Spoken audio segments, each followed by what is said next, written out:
Free doctor advice channel में आप सभी लोगों का स्वागत है। मैं एक बीएमएस डॉक्टर हूं। आज का हमारा टॉपिक है आइडियल दिनचर्या, ideal daily routine according to Ayurveda. तो चलिए शुरू करते हैं। इस वीडियो में हम आपको ये बताएंगे कि आइडियली आयुर्वेद के अनुसार ओरिजिनल टेक्स्ट में किस डेली रूटीन के बारे में बताया गया है और उसके बेनिफिट्स क्या हैं। इस वीडियो में हम आपको जो आयुर्वेदिक टेस्ट में टाइम टेबल है, याम मुहूर्त जैसी टर्म्स में बताया गया है, उसको हम मॉडर्न टाइम टेबल जैसे मिनट्स में कन्वर्ट करके आपको बताएंगे। तो इस वीडियो को ध्यान से देखें, आपको सभी बेनिफिट्स पता चल जाएंगे और महत्व भी पता चल जाएगा कि दिनचर्या का महत्व क्या होता है। दिनचर्या को आयुर्वेद के अंदर प्रतिदिन करने वाले आहार विहार को दिनचर्या बताया गया है। इसके उल्लेख में ये भी बताया गया है कि आचरण से आयु की प्राप्ति होती है, मतलब दिनचर्या से आपको एक लॉन्ग लाइफ की प्राप्ति होती है। तो दिनचर्या का जो सबसे पहला स्टेप है वो है ब्रह्म मुहूर्त के अंदर उठना। ब्रह्म मुहूर्त को जानने से पहले आपको दिन के बारे में डिवीजन कैसे है, मतलब दिन की आयुर्वेद के अंदर वो जानना पड़ेगा। आयुर्वेद के अंदर 6 घंटे के दिन और 6 घंटे की रात का वर्णन गया है। सुबह के 6 बजे से लेकर शाम के 6 बजे तक इसको दिन कहा गया है और शाम के 6 बजे से लेकर सुबह के 6 बजे तक इसको रात कहा गया है। और जो पूरा दिन 24 घंटे का होता है उसको 8 याम में डिवाइड किया है। 3 घंटे का एक याम होता है और इसको फर्दर मुहूर्त घड़ी में डिवाइड किया गया है, जिसमें जो मुहूर्त होता है उसको लगभग 48 मिनट्स के अनुसार मान सकते हैं आप आज के टाइम टेबल के अनुसार। अब ओरिजिनली जो आयुर्वेद में ब्रह्म मुहूर्त को ये बताया गया है कि रात्रि का 14th मुहूर्त ब्रह्म मुहूर्त होता है। तो इसको अगर मॉडर्न के आज के टाइम टेबल के अनुसार देखें तो लगभग 4:20 से लेकर 5:20 तक के समय को आप ब्रह्म मुहूर्त मान सकते हैं। और इसके बेनिफिट्स क्या हैं अगर आप इसमें उठते हैं तो।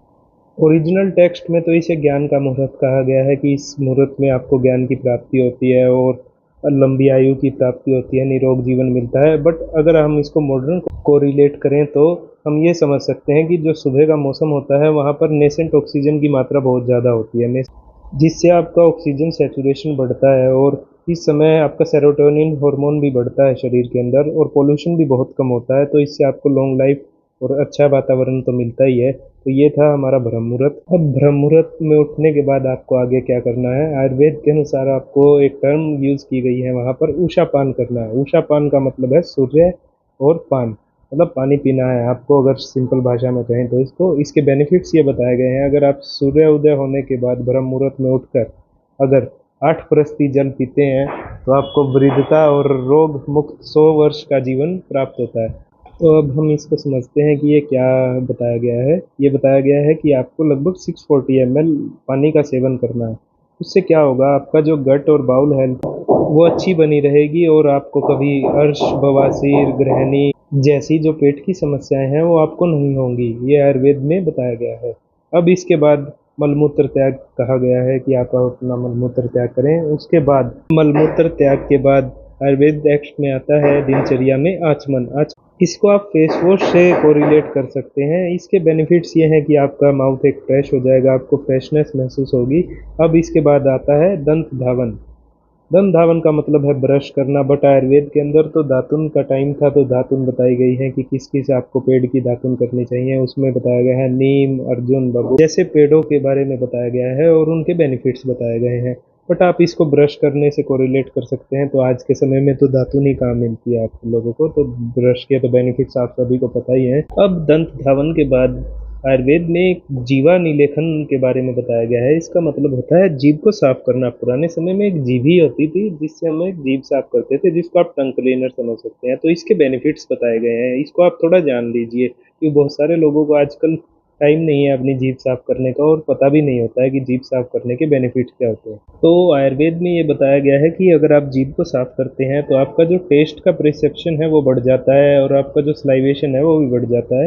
तो उससे क्या होता है, जो आपका डाइजेशन है वो भी बहुत अच्छा होता है। और एक्यूप्रेशर पॉइंट्स के अनुसार भी अगर हम इसको समझें तो टंग में बहुत सारे एक्यूप्रेशर पॉइंट्स होते हैं जो हमारे लीवर, किडनी, स्प्लीन जैसे ऑर्गन्स को ताकत देते हैं और हमारा डाइजेशन भी ठीक होता है। तो ये कुछ बेनिफिट्स थे टंग क्लीनिंग के जो आयुर्वेद में बताए गए हैं। अब टंग क्लीनिंग के बाद मुख प्रक्षालन की बात आती है, मुख और नेत्र प्रक्षालन। इसमें आप पानी के साथ अपना मुंह को वॉश कीजिए इसमें बहुत सारे पानी के अलावा और भी क्वाथ वगैरह मेडिसिनल वाटर बताए गए हैं कि आप किससे अपना मुंह धो सकते हैं, तो हम उसको किसी और दिन समझेंगे। अब मुख प्रक्षालन के बाद आता है अंजन क्रम। अंजन क्रम को आप आई वॉश, अंजन लगाना, आपने अपने घर के बड़ों को अंजन लगाते हुए देखा भी होगा। तो इसके बेनिफिट्स क्या बताए गए हैं? इससे आपकी आई साइट मेंटेन रहती है और आई में इन्फेक्शन नहीं होता, धूप को सहन करने की शक्ति प्राप्त होती है। तो ये तो अंजन है।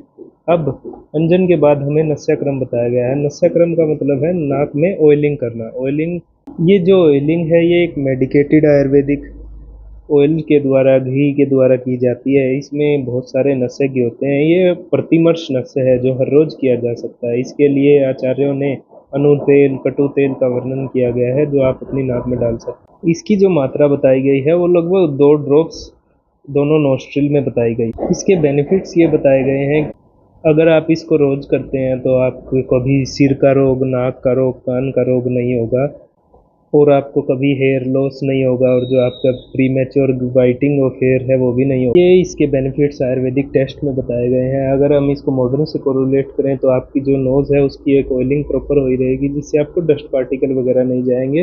और जो हमारा ब्रेन है ये उसकी नॉर्मल फंक्शनिंग को प्रमोट करता है, तो जिससे ब्रेन रिलेटेड डिसऑर्डर्स नहीं होते हैं। अब इसके बाद कवल और गंडूश के बारे में बताया गया है। इसको आप कुरली करना समझ सकते हैं। इसमें बहुत सारे मेडिकेटेड ऑयल, घृत और क्वाथ के द्वारा मुंह में पानी को इकट्ठा करना होता है। एक में तो ये होता है कि आपको पानी इतना मुंह में भर लेना है कि आप उस पानी को चला ना पाए। दूसरे में ये है कि आप जैसे नॉर्मल कुरला करते हैं ये कीजिए। इनके बेनिफिट्स की बात की जाए तो ये है कि आपका जो हमारा माउथ की मसल है इसको स्ट्रेंथ मिलती है और हमारे जो टीथ हैं इनको भी ताकत मिलती है और हमें टीथ वगैरह की प्रॉब्लम से प्रिवेंशन मिलती है और हमारा डाइजेशन भी ठीक होता है। अब इसके बाद आयुर्वेद में तांबुल सेवन बताया गया है। तांबुल को आप पान सेवन समझ सकते हैं। इसमें एक पर्टिकुलर विधि बताई गई है कि आपको कैसे पान बनाना है और वो खाना है। उससे क्या होगा कि आपके जो दांत और के रोग हैं वो ठीक हो जाते हैं और हमारे मुंह से एक खुशबू आती है। अब इसके बाद अभ्यंग बताया गया है। अभ्यंग को आप मालिश समझ सकते हैं। इसमें 900 मात्रा तक शरीर पर मालिश करने की बताया गया है। मात्रा का मतलब होता है 1 सेकेंड। आपको 900 सेकंड तक एक शरीर के अंग पर मालिश करने को बताया गया है। तो इसमें लगभग 15 मिनट मालिश करने के लिए बताया गया है और उसके लिए सबसे अच्छा तिल का तेल बताया गया है। बेनिफिट्स की बात करें तो ओरिजिनल टेक्स्ट में ये बताया गया है कि इससे बुढ़ापा नहीं आता है, शरीर सुंदर, कोमल, बलवान बनता है और हमारी आयु की वृद्धि होती है और हमारे शरीर में जो वात दोष के कारण रोग होते हैं वो भी नहीं होते। गहरी नींद आती है, मांसपेशियां दृढ़ बनती हैं। अगर हम इसे मॉडर्न से कोरिलेट किया जाए तो ये बताया गया है कि ये एक नर्व स्टिमुलेशन को बढ़ाता है, हमारे शरीर के अंदर ब्लड सर्कुलेशन को भी बढ़ाता है। जब आप सभी लोगों ने अभ्यंग कर लिया है तो अब आयुर्वेद में बताया गया है कि आपको व्यायाम करना है। व्यायाम के लिए ये बताया गया है जो चेष्टा पूर्वक शरीर के लिए अनुकूल हो वो। इसका मतलब ये है कि आपको पर्टिकुलर खुशी से मन बनाकर एक्सरसाइज करनी है। इस एक्सरसाइज के बेनिफिट ये होंगे कि आपके शरीर में बल की वृद्धि होगी और आपके शरीर के अंदर स्थिरता आएगी और आप एक लंबे जीवन को जी पाएंगे। उस समय में जो व्यायाम बताए गए हैं तो वो उसी टाइम के हैं, तो हम उसकी बात ना ही करें तो ठीक है। उसमें तो योगा, पत्थर फेंकना, घूमना यही बताए गए हैं।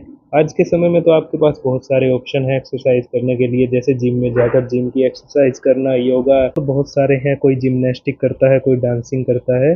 तो अब इसके जान लेते हैं कि व्यायाम करना कितना चाहिए, क्योंकि बहुत सारे लोगों को ये नहीं पता है कि एक्सरसाइज कितनी करनी चाहिए। आयुर्वेद के अनुसार ये बताया गया है कि जब आपका आधा बल खत्म हो जाए, अर्ध शक्ति तक आपको व्यायाम करना है। मतलब आपको 50% ही एफर्ट लगाना है व्यायाम करते समय। जब आपकी 50% कैपेसिटी खत्म हो जाएगी उतना ही अगर आप व्यायाम करेंगे तो आपको आयुर्वेद में जो बताए गए व्यायाम के बेनिफिट्स हैं तभी प्राप्त होंगे। अगर आप ज़्यादा करेंगे तो आपकी बल की हानि होगी और आपको अति व्यायाम से होने वाले रोग भी हो सकते हैं। आयुर्वेद में जैसे श्वास, काश, अधिक पसीना आना, रक्तपित्त जैसे बहुत सारे रोग बताए गए हैं जो अति व्यायाम से होते हैं। तो इसलिए आपको ये ध्यान रखना है कि जब आपकी 50% कैपेसिटी व्यायाम करने की खत्म हो जाए तभी तक आपको व्यायाम करना है। व्यायाम के बाद आयुर्वेद की दिनचर्या में स्नान करने के लिए बताया है और स्नान की तुलना करते हुए ये बताया है कि आपको जैसे हाथी स्नान करता है उस प्रकार आपको स्नान करना है। मतलब बहुत ज़्यादा पानी से अच्छे से स्नान करना है। ये नहीं है कि आपको थोड़े से पानी से स्नान करना है।